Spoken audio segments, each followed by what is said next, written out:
Salut à tous, bienvenue sur Parler comme un champion, là où je vous parle de communication, d'astuces de confiance en soi pour vous aider dans votre vie de tous les jours. On sait tous combien il est difficile de pouvoir engager une conversation lorsque nous sommes dans un nouvel environnement ou lorsque nous sommes introvertis, combien il est difficile de pouvoir faire le premier pas vers quelqu'un pour aborder une nouvelle conversation. Que vous vous retrouviez en soirée ou en réunion, il est toujours difficile d'aborder une nouvelle conversation, de dire le premier mot, de dire ce qu'il faut pour plaire. Alors pour vous aider un peu, j'ai décidé de faire des recherches pour savoir exactement comment aborder une conversation lorsque nous sommes en réunion ou lorsque nous sommes nouveaux dans un environnement ou lorsque nous sommes introvertis. Qu'est-ce que nous devons dire pour aborder une conversation, pour commencer une conversation ou pour plaire? Je me propose donc avec modestie de partager avec vous ces 4 astuces pour vous permettre d'aborder une conversation ou pour dire ce qu'il faut dans une conversation.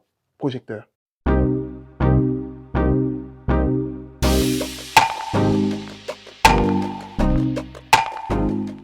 Bienvenue sur Parler comme un champion, là où je vous parle de communication, d'astuces de confiance en soi pour vous aider dans votre vie de tous les jours. Alors si vous êtes timide ou que si vous avez du mal à commencer une conversation, ceci est pour vous.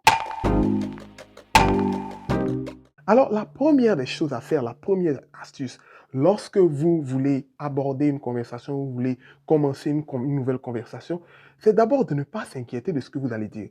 La plupart du temps, on s'inquiète de, oh, qu'est-ce que je vais dire? On calcule un peu, on regarde et on se dit, oh, je n'ai pas la bonne phrase, je n'ai pas la bonne astuce. Mais ce n'est pas important. Cependant, ce que vous pouvez faire déjà, c'est de vous servir de votre environnement. Regardez autour de vous les choses que vous pouvez utiliser pour commencer cette conversation avec cette personne.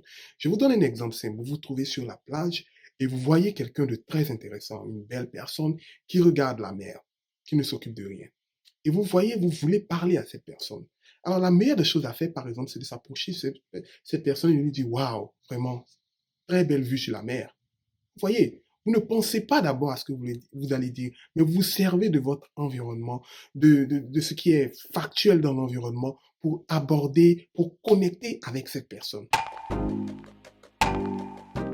Ensuite, la deuxième des choses à faire, c'est de reconnaître que cette situation est quelque peu maladroite. Parce qu'en reconnaissant devant cette personne que la situation est maladroite, par exemple, vous lui dites la mer est belle, cette personne se retourne et vous regarde comme un peu étonné, vous lui dites oh désolé, désolé s'il vous plaît, je ne voulais pas vous déranger. Vous voyez, en le disant, vous montrez à cette personne que vous êtes authentique. La troisième des astuces que je vous propose maintenant est de pouvoir ressentir ce que cette personne ressent, les émotions de cette personne. Parce que la plupart du temps, lorsque nous sommes dans une conversation, nous parlons et n'arrivons pas à ressentir si cette personne est intéressée par notre conversation ou pas. Donc, il serait très intéressant de regarder le langage corporel de cette personne, de ressentir ce qu'elle ressent, pour voir si la conversation est ennuyeuse pour elle, ou est-ce que vous devez tout simplement, ou si vous devez changer de direction, ou est-ce que la conversation est très intéressante et que vous devez continuer dans cette direction. Et ensuite, la quatrième astuce que j'aimerais partager avec vous est celle de pratiquer. Il faut pratiquer. Il faut pratiquer le fait d'aborder des personnes sans avoir peur. Il faut pratiquer le fait d'aller vers des personnes, même dans la peur d'être rejeté, parce que c'est comme cela qu'on apprend. C'est de cette manière que vous allez forger votre caractère, que vous allez forger votre confiance en vous-même. Croyez-moi, ça vaut le coup. Voilà donc, chers amis, si vous avez donc aimé cette vidéo et les astuces que j'ai partagées avec vous, n'oubliez surtout pas de me mettre un pouce bleu et surtout de vous abonner à la chaîne pour plus de vidéos. Sur ce, je vous dis à bientôt.